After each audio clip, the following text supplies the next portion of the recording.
Hey guys, Cal here, and I have a special interview for you guys. I'm here with my new friend Bradley, who I actually just met like an hour ago, and we haven't had much time to get to know each other, so I'll be learning as at the same time as you guys as we're doing this interview. But Bradley was introduced to me by David, who's been on the channel for interview a number of times about Vipassana meditation. And I want to interview Bradley because he has been immersed in Vipassana, living at a Vipassana meditation center for the past 2 years, I think. Almost 2 years. Almost 2 years. Almost 2 years. Yeah. Wow. So I think there's going to be a lot of gold here. And yeah, if you could just clarify, like, what have you been doing for the past 2 years, like, at the center? Sure. So I got to the center last January in 2016 and decided to sit my second course at the time. And I had an epiphany that I wanted to give back to this community. I had been traveling extensively before and having a lot of very awesome experiences, but I didn't think I was moving internally as much as I wanted to. So I wanted to accelerate that process and immerse myself in that language. So I started serving one course, 2 courses, sitting courses, and living on center for about 10 months. And then I became the manager of the center, which is what I'm doing now, center managing. Wait. So you went into, like, your second Vipassana course with no plans of, like, staying any longer, and then did you just, like, stay in there, like, once, like, were you pretty much continuously in there since then? Yes. After that course, it was so strong, that desire to stay and serve and to grow more in that way, that I ended up staying. And the world actually pulled me out a couple times. My grandmother died and my uncle died unexpectedly, but the pull remained strong, and I continued to go back and serve courses and sit courses and continue to grow in a big way. Okay. And just if anyone doesn't know, so Vipassana is a meditation practice where typically it's 10-day sits, which a lot of you guys have probably heard of from friends or family, but it's where you sit for 10 days. There's no speaking, there's no writing, reading, listening to music, doing exercising. You're literally just like meditating for 10 days. And the first video I did for this channel, I actually did my first Vipassana course like 7-8 months ago. And before that, I had done a lot of meditation, but that was my first touch with Vipassana, and it was super, super, super powerful. So I definitely recommend it. And so, what were you like before living at the center, as far as like your subjective experience of reality, going about your life, maybe getting annoyed at certain things, maybe just, having your ups and downs like how everyone has them.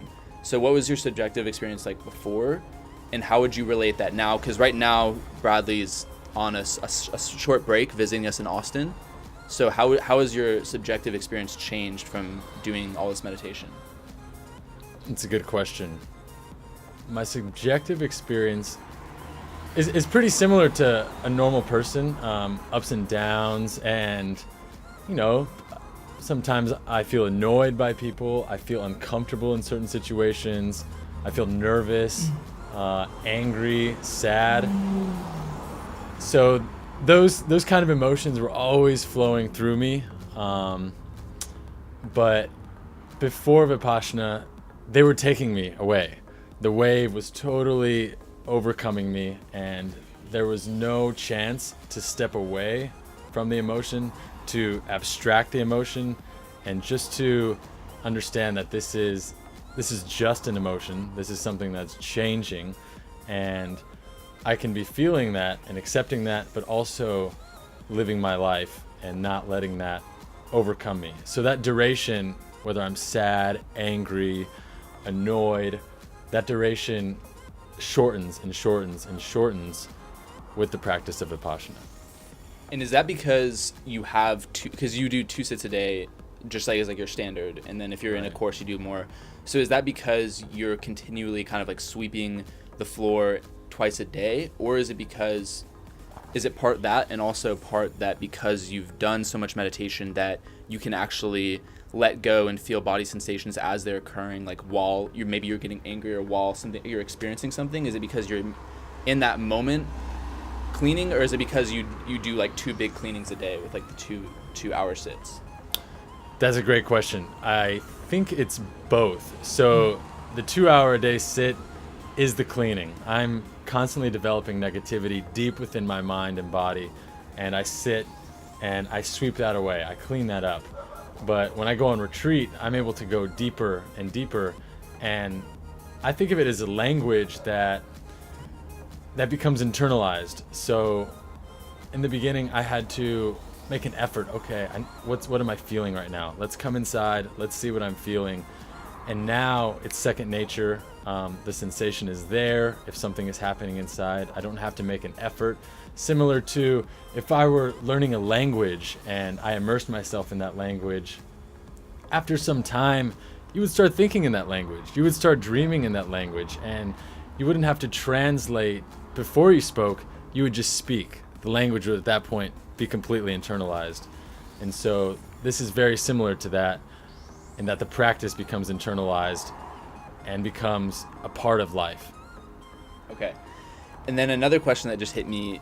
So you kept saying in the beginning that you had like a pool once you went to that first Vipassana course, or the second one, to stay in there. And so on the channel, some people watching this might be familiar. I talk a lot about the inner voice is just like the languaging I use. Yeah. And it's something that like changed my whole life when I started learning how to listen to intuition and just trusting it and following it, even if it was leading me to unknown pathways, which it always was. So what can you talk a bit about that pool, that inner voice? Like, what is that? How did you start following that? Yeah, I can talk about that. So the inner voice is a part of our mind. I think every one of us is comprised of a bunch of inner voices, actually, but there might be one voice that is particularly wholesome, particularly good-natured, that would be somewhat the antithesis of an ego. And so that voice, to me, is a very powerful voice that is just a whisper maybe in the beginning if you're just starting to listen to that voice. And it's the kind of voice that is not going to say, do this, do this, do this, but just, hey, maybe you should try that. And then that's it. It's not going to pester you, like I said, where the egoic voice is going to remind you to do this over and over and over, and not be settled until it's done. So that inner voice that is good-natured can be cultivated, that listening aspect can be cultivated, and that voice can actually grow louder, and the egoic voice can actually soften. Yeah. So that process is happening with the practice. That's sick. And so, yeah, because for me, at first it was, I think everyone has the inner voice and they hear it. I think that's when some people, they say like, oh, I want to do this, or I like to do that, or I've been thinking about doing this. And I think so some people, maybe they're very entrenched in like in fear. So like everyone, I think, feels the inner voice and it comes up for them. I think we've become super good at suppressing it as a society, just super, super good at suppressing it. So for you, when you have a thought that you call the inner voice, sometimes I call them downloads if it just like comes from another source and it's like super high quality. So is it pretty easy for you to recognize like when you have a thought from like the inner voice or the inner pull? Like, can you feel you're like, oh, okay, this is the inner voice, like I should listen to this? Like, is it pretty clear to you? It's getting clearer. I'd say that in mundane actions, sometimes I really need to be paying attention, but bigger life decisions that I'm making, it seems to be very clear. But what am I doing for what do I want to buy at the grocery store, or how am I going to respond in this situation? That divide between myself and the experience is shortening, but it's not, there's still a divide there. Okay. And then another question, so if someone's watching this and they're like, dang, like obviously not everyone can commit as long as you have to being at a center. Sure. So what would you say, because like a lot of people too, I think they're like, oh, a 10-day sit sounds awesome, but it's like they feel like it's maybe too much time to commit. So what would you say to those people? Like, would you recommend like having a 10-day sit, or just starting like a practice of an hour a day or something, or 7 minutes a day? Like, what would you recommend to people when they're thinking about possibly doing a Vipassana course, if they're considering it? Because probably a lot of people watching this are considering it. It's a good question. I'll respond to that. Let me reflect on this.